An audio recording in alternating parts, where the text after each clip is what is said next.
السلام علیکم ورحمۃ اللہ وبرکاتہ۔ بسم اللہ الرحمن الرحیم۔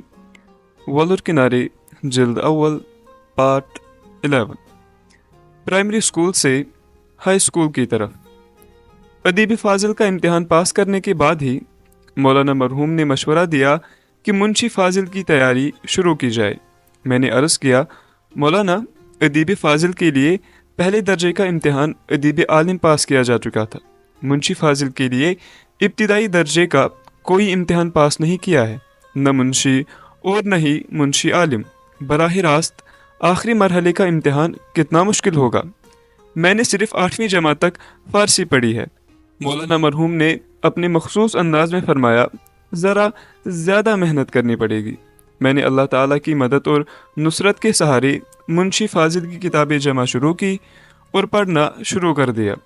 کبھی مشکل آتی تھی تو مولانا سے پوچھ لیتا تھا، رات گئے تک میں پڑھتا رہتا تھا۔ اسی اثناء میں مجھے پرائمری اسکول سے رینا واری ہائی اسکول تبدیل کر دیا گیا۔ ان ایام میں وہاں آن جھانی تارا چند بلچر بحیثیت ہیڈ ماسٹر کام کر رہے تھے۔ اس وقت بھی ان کی پگڑی باندھے ہوئے گول گول چہرہ میری نگاہوں میں رقصانے نظر آتا ہے۔ خوشگوار اور مسکراہٹ کے ساتھ میرا استقبال کیا۔ یہاں دوسرے اساتذہ کے ساتھ 3 مسلمان اساتذہ بھی کام کر رہے تھے، مرحوم نبیہہ احمد اندرابی، مرحوم غلام حسن رضوی اور مرحوم قاری سیف الدین۔ یہ تینوں اساتذہ کٹر پاکستانی سوچ کے تھے۔ مجاہد منزل سے کسی ٹیچر کا یہاں آنا ان کے لیے بہت ہی ناگوار گزرا۔ وہ آپس میں باتیں کرتے تھے، اب شاید ان کے لیے خلوت میں بھارت کے فوجی قبضے اور پاکستان کے حق میں بات کرنا ممکن نہیں ہو سکے گا۔ وہ اسی اندیشے میں مبتلا ہو گئے۔ چند دنوں بعد آنجھانی تارا چند نے مجھے کہا کہ پریئر کے وقت جملہ طلباء کے سامنے آپ کچھ بولا کریں تاکہ طلباء کی جنرل نالج میں اضافہ ہو اور اخلاقی سدھار کی طرف بھی توجہ مبذول کی جائے۔ اصل میں ان کا مقصد مجاہد منزل کی خوشنودی حاصل کرنا تھا، مگر قدرت نے میرے لیے مواقع فراہم کیا کہ میں بولنے کی مشق کروں اور اسی بہانے مجھے تیاری کا موقع بھی ملتا رہے گا۔ چنانچہ میں خوب تیاری کر کے آتا تھا۔ اردو میں بولنا میرے لیے معمول کی بات تھی اور اللہ کے فضل و کرم سے تلفظ وغیرہ بھی درست تھا۔ 10-15 منٹ بڑی روانی اور فصاحت کے ساتھ بول سکتا تھا۔ عمومی واقفیت اور اخلاقیات کے موضوع کا انتخاب کر کے میں وقت کے اندر بات ختم کرنے کی کوشش کرتا تھا۔ ہمارے ان بزرگ اساتذہ کے اندیشے دھیرے دھیرے دور ہوتے گئے اور خاص طور میں نماز ظہر کے وقت ان کے ساتھ ہی قریبی مسجد کی طرف باجماعت نماز ادا کرنے میں پہل بھی کرتا تھا۔ اس دوران میں بھی وہ باتیں کرتے تھے اور ان کو لگ رہا تھا کہ یہ جو جوان مجاہد منزل میں تو رہتا ہے لیکن مجاہد منزل کی سیاست کی اس پر کوئی چھاپ نہیں ہے۔ اس طرح ذہنی منافرت دور ہو گئی اور ان کو میرے یہاں آنے سے جو وسوسے پیدا ہو گئے تھے وہ کافور ہو گئے اور ہم ایک دوسرے سے گل مل گئے۔ اسکول سے رخصت ہو کر بھی ہم خانیار اور ملارٹہ تک بلکہ مرحوم رضوی صاحب شاہی مسجد تک ساتھ ہوتے تھے اور خوب راز و نیاز کی باتیں ہوتی تھی۔ قاری سیف الدین یہاں فارسی پڑھاتے تھے اور مجھے ان سے منشی فاضل کی تیاری میں مدد حاصل کرنے کا موقع بھی مل گیا۔ منشی فاضل کے کورس میں مولانا جلال الدین درانی کی اخلاق جلالی اس نام کی کتاب ہمارے کورس میں تھی اور ایک مبتدی کے لیے اس کا سمجھنا بڑا مشکل تھا۔ چنانچہ مرحوم قاری صاحب نے اس کتاب کے کچھ مشکل اسباق مجھے پڑھائے۔ یہ بھی قدرت کی طرف سے انعام اور انتظام تھا۔ مرحوم قاری صاحب کے پاس پاکستان سے کوثر، تسنیم اور حیاتی نو ان کے پرچے بھی آتے تھے۔ وہ ان کو غیر محسوس طور ہمارے سامنے رکھ دیتے تھے تاکہ میں از خود ہاتھ بڑھا کر ان سے استفادہ کر سکوں۔ اس طرح وہ میرے اندر اسلام کے احساسات کی جانچ کرنا چاہتے تھے، کیونکہ ان ایام میں مجاہد منزل، اسلام اور پاکستان کے ساتھ لگاؤ 2 متضاد چیزیں سمجھا جا رہا تھا۔ حالانکہ وہاں مسلم ہی رہتے بستے تھے اور دینی تعلیم کے سند یافتہ بھی، مگر بہرحال ان کا نظریہ قوم پرستی اور لادین سیاست کا ہی پیش نظر تھا اور اسٹالن کے عقیدت مند بھی تھے۔ اخلاق جلالی اس کے اسباق کے ساتھ ساتھ مرحوم قاری صاحب نے مولانا مودودی کی کتابوں کا بھی تعارف کرایا۔ یہ نام میں نے مرحوم غلام محمد تاجران کتب کی مہاراج گنج کی